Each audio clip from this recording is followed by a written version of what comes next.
नमस्कार मित्रांनो. मुलांच्या सुट्ट्या चालू होत्या. मुलांना घरी करमत नव्हते. त्यामुळे आम्ही ठरवले की चला थोडेसे बाहेर फिरून येऊ. आमच्या शहराजवळच नवीन सोलापूर धुळे हायवे आहे.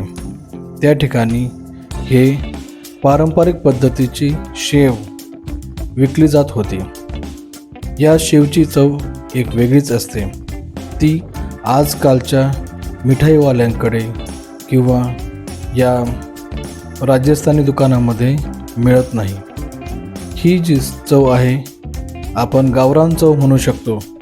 ती केवळ अशा दुकानावरतीच मिळते. ते आम्ही घेतले आणि पुढच्या प्रवासासाठी निघालो. आज आम्ही साई टेकडी येथे जाण्याचे ठरवले होते. हे ठिकाण छत्रपती संभाजीनगरमध्ये देवळाई सातारा परिसर या ठिकाणी आहे. थोड्याशाच अंतरावर डोंगर रांगा आहेत आणि या डोंगर रांगामध्ये साईंची टेकडी अशी एक टेकडी आहे जिथे साईंचे वास्तव्य काही काळ होते. त्यांना शिर्डीच्या जाण्या अगोदर इथे त्यांनी आपला मुक्काम केला होता अशी त्यामागे एक गोष्ट आहे. हे मंदिर पूर्वी खूप छोटे होते. आता मात्र हळूहळू हे मंदिर आणि मंदिराचा परिसर हा डेव्हलप होत आहे. आपण उजव्या बाजूला पाहू शकतो मंदिराची नवीन इमारत जी की हळूहळू आकार घेत आहे. आज गुरुवार असल्यामुळे बरेच लोक इथे मंदिरात आले होते. आता संध्याकाळची वेळ झाली होती. यापैकी बरेच जण दर्शन घेऊन वापस निघून गेले होते. आम्हाला हे मंदिर जवळ असल्यामुळे आम्ही थोडे उशिरा आलो होतो.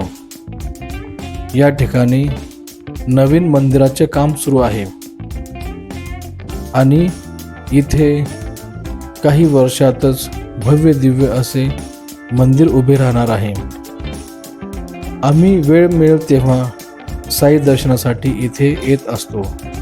सहकुटुंब सहपरिवार. इथे आल्यानंतर एक वेगळाच अनुभव मनाला येतो. हे एक पवित्र स्थान आहे. त्यासोबत आजूबाजूने निसर्गरम्य परिसर असल्यामुळे येथे मन रमते.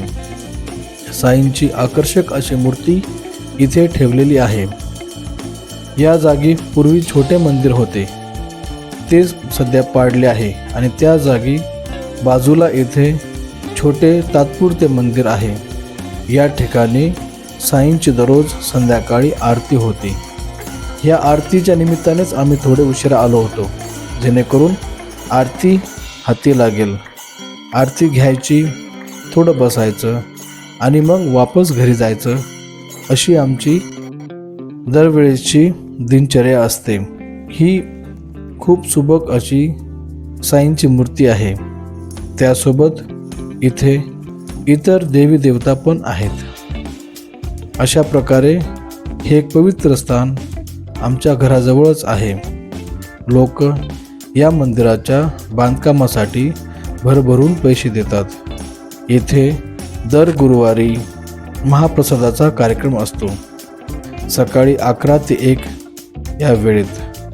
ही साईंची मूर्ती खूप मोठी आहे आणि बऱ्याच दिवसापासून इथे बसवलेली आहे. असा हा सुंदरसा परिसर आहे. आता तरी थोडेसे गवत वाढले आहे, नाहीतर पावसाळ्यात आणि हिवाळ्याच्या सुरुवातीला इथे खूप नयनरम्य असे दृश्य असते. सकाळी भक्त भाविकांची खूप गर्दी असते. आता संध्याकाळची वेळ झाली आहे. बरेचसे लोक वापस निघून गेले आहेत. थोडेफार आमच्यासारखे जे उशिरा आले होते तेच येथे दिसतात.